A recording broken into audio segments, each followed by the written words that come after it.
Hey everybody, it's HBCU Game Day. You know, we thought we were just going to ease into this college football season, a little MEAC SWAC challenge, a little FAMU, UNC, but we started with nothing but drama, and it started from Tallahassee. Here's what we can say as of Friday afternoon. Tolly Carr here, along with Skip Foreman. He's in Chapel Hill at Kenan Stadium. Also in North Carolina right now is Vaughn Wilson, prepared to cover tomorrow's game. We can say as of right now, there will be a game, but that was very much in doubt throughout the majority of Friday. Let's start with what we know and how we found out and put all the pieces together for everyone. Vaughn Wilson, you were the first person to kind of raise the signal that, hey, something is amiss here. We might have an issue. Where did it begin for you today, Vaughn? It began when I got a text that the buses were still at the field house at a time where the team should have been up in the air. And from there, I started asking questions, and, the field house was kind of locked down like Fort Knox. I did not have much time to investigate, as it was a travel day for myself, so I had to get my gear together. But from there, there started to emerge several scenarios from different sources, and none but reputable sources. And it took us basically until the afternoon to get some clarity as to actually what was going on. So the current issue at hand is that there was issues with eligibility for a large number of FAMU players. Let's come back to that and explain that to people, but let's bring in Skip here. Skip, you thought it was just going to be a walk in the park Friday afternoon, and you had to run all around Chapel Hill and find out if there was going to be a game. Skip, was there ever any concern from the UNC side, from what you were able to determine, that the game might have been in jeopardy? As that old commercial used to say, never ever let them see you sweat. If Carolina was nervous about this game coming off, they never showed it. They never indicated at any time that there would be the possibility that this game was being canceled. When I arrived at the athletic office this morning, I broached it with the person who was there. They said, we've not heard anything about it. In fact, the person I spoke to said, well, I'm getting ready to go over to the press box and get the press box ready for tomorrow. So if they sweated it, they didn't show it. If they knew anything about the possibility of a cancellation, they didn't tip their hand at all. It was business as usual. We've got an 8 o'clock kickoff on Saturday, and we plan to see it happen. Well, Vaughn, it won't happen quite the way people anticipated, because there's going to be a lack of FAMU players on that roster on the sidelines. And again, let's go back. This all started with players becoming ineligible at what seems like the very last minute. What can you tell us about that, Vaughn? Well, for me to say I'm surprised that this happened today, I was very concerned.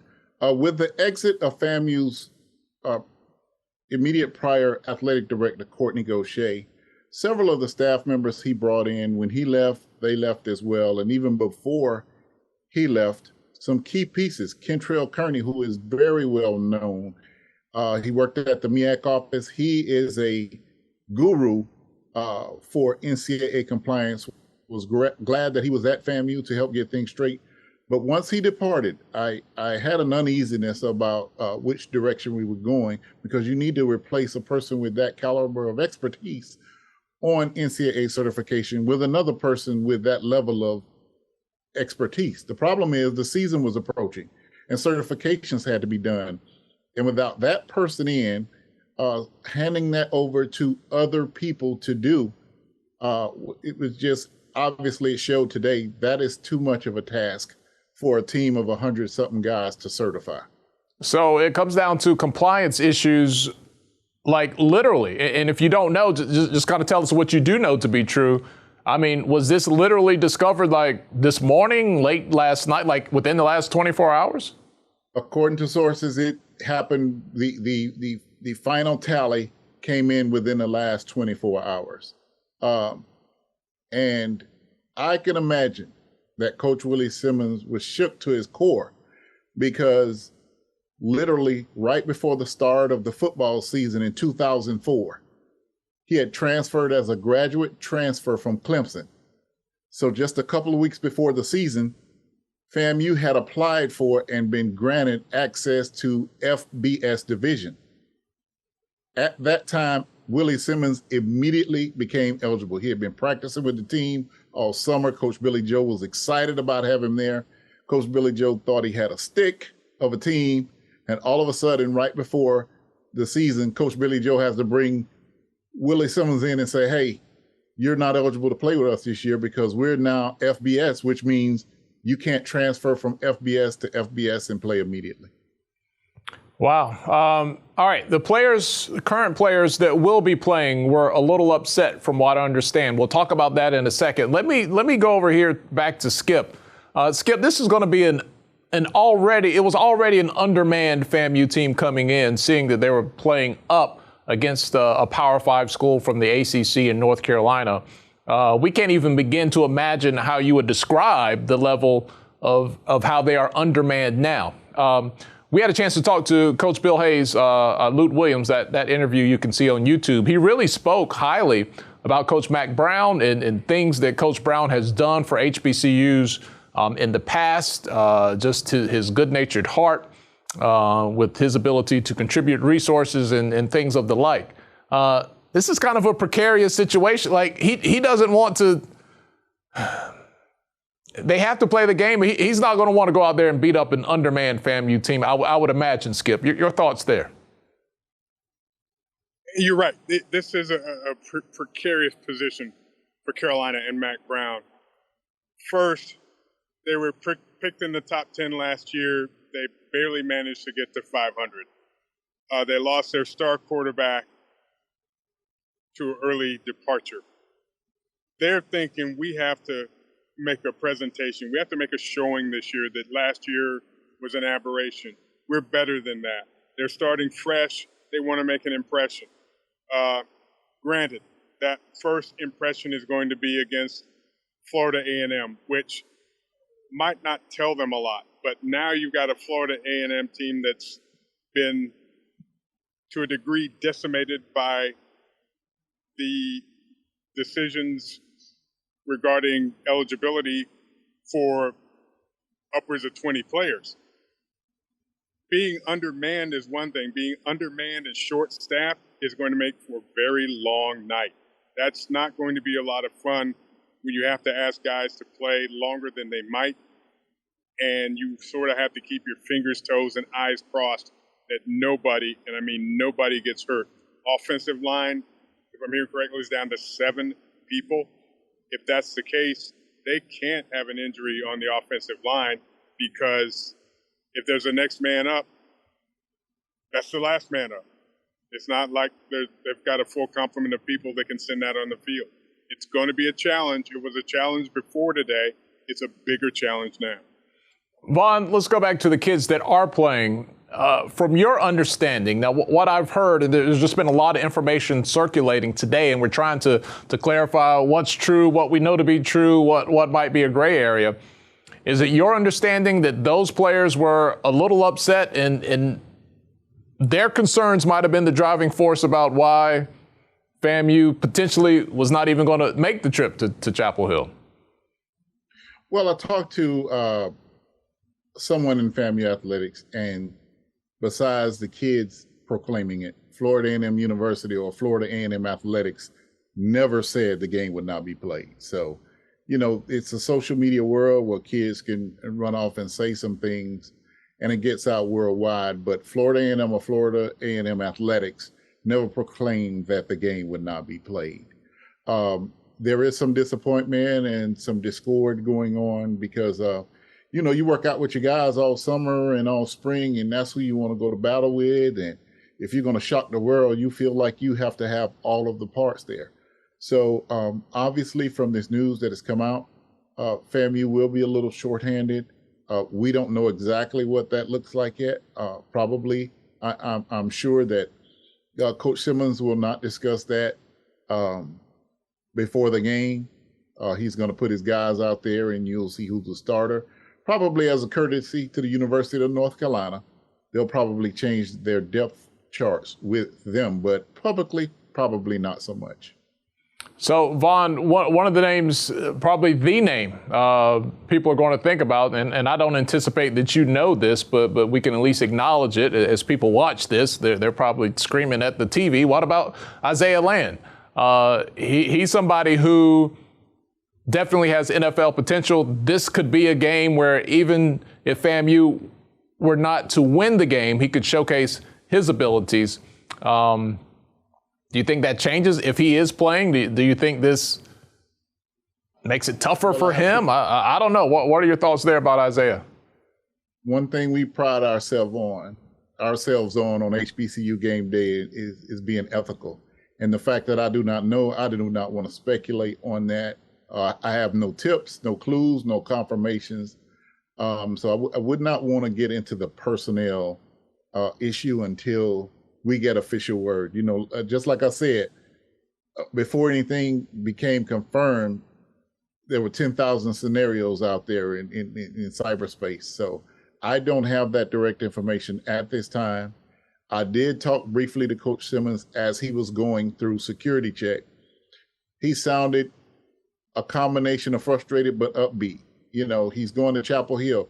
Willie Simmons is a student of the ACC. After playing with Clemson, you know, he'll tell you, and he said several times, you know, he follows the ACC. So I can imagine the disappointment in Coach Simmons of wanting to make a good impression. Hey, I'm an ACC product, you know, and I put a good team out here that's going to compete against the University of North Carolina. The president has been at University of North Carolina since yesterday.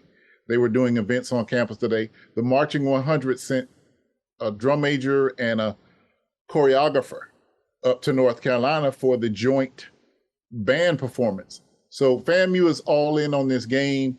We just hope the product of the game turns out to be something that we can all appreciate. And Skip, Vaughn kind of alluded to it there, but this week has been more than just the game. There have been plenty of activities surrounding this weekend. How would you frame what this experience was anticipated to be, what it's been like so far, and if there's any shift with just the uneasiness, at least, that we've all experienced this afternoon? Well, I think what you've had here is an opportunity for HBCUs to showcase what they can offer students, Black students, white students, any person, any high school senior considering where they're going to pursue their higher education. This was their day, this was their event to show that. I don't think the game can necessarily diminish that particular aspect of it, because it is, after all, an attempt to showcase and highlight the educational advantages, opportunities, and history of the HBCUs in this state and really across the country, across the region. I don't think the game is going to take away from that. What it might do, if it gets out of hand, is sort of water down the idea of a celebration, because you want Florida A&M to be competitive, to play in a game that they give Carolina a fight. But it's going to be that much more difficult now because they're short of bodies, and already being an underdog when they got here, it's just going to be difficult. But that should not diminish what went on today on the campus. It was a great opportunity for HBCUs to showcase themselves, and hopefully they took advantage of that. And I think we should really stress they're still going to play the game. The game has to be played, and we can speculate that FAMU doesn't. Who knows? Who knows? They're going to, as Herm Edwards said, you still have to play the game. So we will see how that turns out and how we will remember this week in history. It certainly has been quite an eventful Friday. Vaughn, I guess we'll kind of leave off on this thought, and I'll be interested to hear your thoughts. The big game that people have realistically been looking at for FAMU is the Orange Blossom Classic, which is next weekend. I was never super crazy about this UNC game heading into the Orange Blossom Classic because of things historically we have seen with injuries and certain things that could potentially happen. Do you think the FAMU faithful will have a little more anxiety now going into a game after this one that could have huge implications for the rest of the season? No doubt about it. FAMU fans want this game to be played. They want to see football. They want to see their Rattlers against the University of North Carolina, and the University of North Carolina people do too. As of Wednesday, there were less than 3,000 tickets left for the game. So the game was a sellout. So when I started hearing all of this, going on about what was said earlier, I started thinking about the fact that, the stadium was virtually sold out. But there are still several Rattlers. You can see on social media, Rattlers. I've arrived in Chapel Hill. I'm in North Carolina, so there still will be a contingency of Rattlers at the game in North Carolina. But also, you alluded to it, and I want to be brief, but don't just count the Rattlers all the way out, because you got people on the team like Nadarius Fagan, who's number 27, and he hasn't been mentioned much as a pro prospect, but you got guys like that are going to want to try to show their butt as well. So as Herm says, that's why we play the game. We will play the game, and we'll see what happens, but it won't be a pity party for FAMU. Those kids that are there, they've been competing all their life. They're going to put on that orange or white helmet and give it all they've got. All right, that's 8 o'clock kick tomorrow. Skip Foreman is there now. He'll be there tomorrow. Same for Vaughn Wilson. You can follow the coverage here at HBCU Game Day and HBCUGameday.com. I just want to take a moment to say it is such a pleasure to work with you guys today. I mean, everybody put in all their chips and called all their sources, and when we had to kind of grab this thing by the tail, you had to battle a little bit of misinformation and speculation and try to get the facts out there.